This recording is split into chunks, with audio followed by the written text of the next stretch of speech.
হাসিনা সরকারের পতনের পর থেকেই বাংলাদেশ জুড়ে তৈরি হয়েছে নৈরাজ্যের পরিস্থিতি।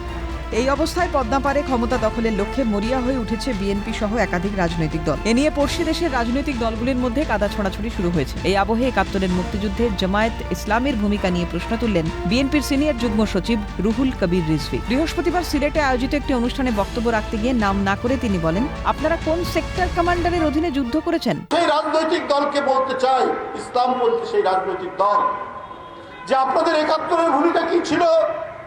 আপনারা কোন সেক্টরে যুদ্ধ করেছেন? আপনারা কোন সেক্টর কমান্ডারের আন্ডারে যুদ্ধ করেছেন? বাংলাদেশে কেউ দেশপ্রেমিক নেই, শুধু একটি রাজনৈতিক দল দেশপ্রেমিক। এই ধরনের বিভ্রান্তি আপনারা তৈরি করলে মানুষ হাসবে। জিয়াউর রহমান শুধু স্বাধীনতার ঘোষণা করেই ক্ষান্ত হননি, উনি পাকিস্তানের বিরুদ্ধে লড়াইও করেছেন। কিন্তু মুক্তিযুদ্ধের যে স্বাধীনতার ঘোষণা থেকে মুক্তিযুদ্ধে এখানে একটা অধ্যায় রাখা হলো না কেন?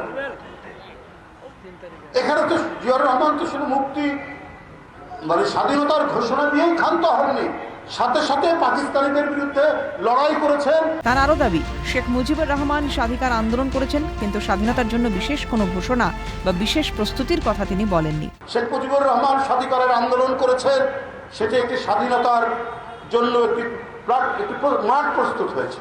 কিন্তু শেখ মুজিবুর রহমান তিনি স্বাধীনতা যুদ্ধের কোনো বিশেষ ঘোষণা বা বিশেষ প্রস্তুতির কথা তিনি বলেননি, বা তোমরা সেই আহ্বান তো তার নাই। জোর করে যেটা বলেছেন, গায়ের শক্তি দিয়ে যেটা আওয়ামী লীগ বলেছে, শেখ হাসিনা বলেছে, সেটা ভিন্ন ব্যাপার।